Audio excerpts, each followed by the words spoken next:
Hello student, अभी हम बात करते हैं फ्लूइड मोज़ेक मॉडल की या पेनिट्रेटेड प्रोटीन मॉडल की, है ना, जिसको हम फ्लूइड मोज़ेक मॉडल भी बोलते हैं या पेनिट्रेटेड प्रोटीन मॉडल भी कहते हैं, है ना। और इस मॉडल में ख़ास बात क्या रहती है कि इसमें जो प्लाज्मा झिल्ली या प्लाज्मा मेम्ब्रेन का जो स्ट्रक्चर है उसमें इंटीग्रल प्रोटीन की जो स्थिति है उसको क्लियर करने के लिए 1972 में सिंगर और निकोलसन ने फ्लूइड मोज़ेक मॉडल जो है वो प्रस्तुत किया था और आधुनिक वैज्ञानिकों के द्वारा भी ये समर्पित किया गया है ना। तो यहाँ पे क्या बताया गया कि जो रोड्रिक कैल्पाडी थे, है ना, 1974 में उन्होंने इस मॉडल का समर्थन किया और इसके अनुसार, है ना, जो भी प्लाज्मा मेम्ब्रेन की कलाएँ होती हैं, जो मेम्ब्रेन्स होती हैं, उनकी रचना जो है अर्ध तरल प्रकार की होती है, सेमी लिक्विड टाइप की होती है। और इसमें जो लिपिड है उसमें इंटीग्रल प्रोटीन, आंतर प्रोटीन मतलब इंटीग्रल प्रोटीन एक मोज़ेक क्रम में व्यवस्थित होते हैं, है ना। और लिपिड और प्रोटीन के अणु लिपिड के दोहरे स्तर मतलब डबल लेयर के बीच में मूवमेंट करते रहते हैं, है ना। और यहाँ पे क्या होता है बच्चों, लिपिड के अणुओं में भी अंतरा अणु इंट्रामोलिक्यूलर मूवमेंट्स होते रहते हैं और अपने अक्ष के चारों ओर ये घूमते रहते हैं, या फिर एक यह लिपिड के द्विस्तर डबल लेयर में एक और से दूसरी ओर मूवमेंट करते रहते हैं, है ना। और इस मॉडल में क्या है, इस मॉडल में विशेष बात क्या है बच्चों, ये जो मॉडल है इस मॉडल के अनुसार क्या होता है, जो प्लाज्मा झिल्ली के जो प्रोटीन अणु और लिपिड के अणुओं में पूर्णतः मतलब कंप्लीटली या पार्शियली रूप से ये धंसे रहते हैं, है ना। और इस मॉडल के अनुसार दो फास्फोलिपिड अणुओं की परतों, है ना, दो फास्फोलिपिड जो मॉलिक्यूल्स हैं उनकी जो लेयर्स हैं उनके बीच बीच में गोलाकार प्रोटीन ग्लोब्यूलर प्रोटीन रहता है, अर्थात वसा और प्रोटीन मोज़ेक के रूप में ये अरेंज रहते हैं।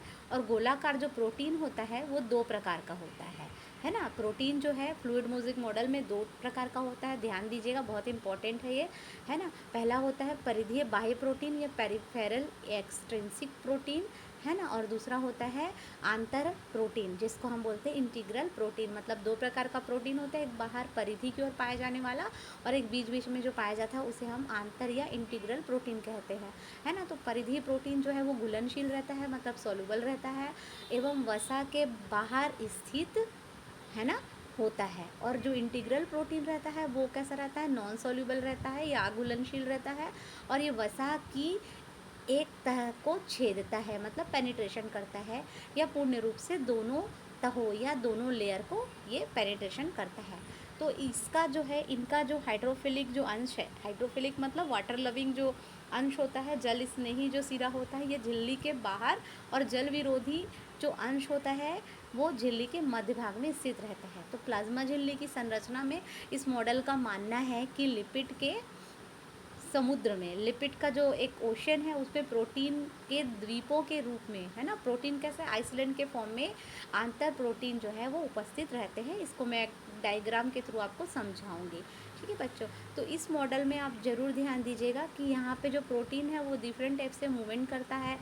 जो प्रोटीन का जो मॉलिक्यूल है ना, अणुओं की जो इस प्रकार की जो व्यवस्था को अर्ध तरल संरचना या क्वासी फ्लूइड स्ट्रक्चर भी कहते हैं और इस प्रकार की झिल्लियाँ यही संरचना को दर्शाती है।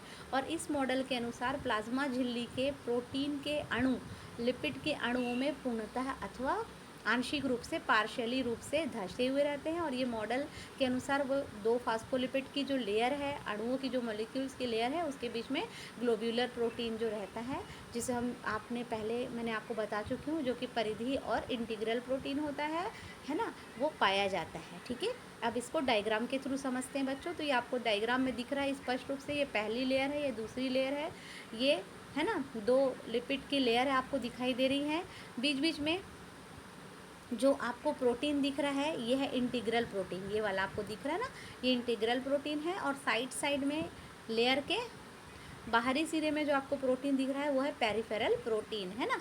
तो हमने पढ़ा ही था कि प्रोटीन जो है वो दो प्रकार का होता है ना। और यहाँ पे आपको ये जो दिख रहा है ये ग्लाइकोलिपिड है, ये फास्फोलिपिड है। फास्फोलिपिड की मैंने आपको बताया था कि दो लेयर होती है, ऊपर की लेयर और नीचे की लेयर, है ना। और बीच बीच में जो प्रोटीन है ना, तो यहाँ पे बीच वाला इंटीग्रल प्रोटीन और बाहर वाला पेरिफेरल प्रोटीन, है ना। और ये बाई मॉलिक्यूलर लिपिड की लेयर है ना, बाई मॉलिक्यूलर लिपिड की लेयर है है ना। और ये इंटीग्रल प्रोटीन है, ये पेरिफेरल प्रोटीन है, और ये पोर फॉर्म अ इंटीग्रल प्रोटीन। और जो दो इंटीग्रल प्रोटीन मिलकर के पोर का फॉर्मेशन करते हैं, है ना, जो मूवमेंट के लिए होता है ना, और मॉलिक्यूल्स के मूवमेंट के लिए होता है ना। और फिर यहाँ पे कुछ प्रोटीन है जो नेटवर्क प्रोटीन का फॉर्मेशन करते हैं। बीच बीच में आपको इंटीग्रल प्रोटीन, साइड में पेरिफेरल प्रोटीन आपको दिखाई देगा, है ना। और sugar chain of glyco protein आपको ये बीच बीच में दिख रहा है, बीड लाइक स्ट्रक्चर, तो ये आपको दिखाई देगा, है ना। तो प्लाज्मा मेम्ब्रेन में फ्लूइड मोज़ेक मॉडल का ये जो डायग्राम है ये आपको दिख रहा है। ये पहला जो ए है, जो ए वाला एकदम सिंपल व्यू है, और दूसरा वाला जो है वो कॉम्प्लेक्स व्यू है। ठीक है बच्चों, तो अच्छे से पढ़िएगा। All the best.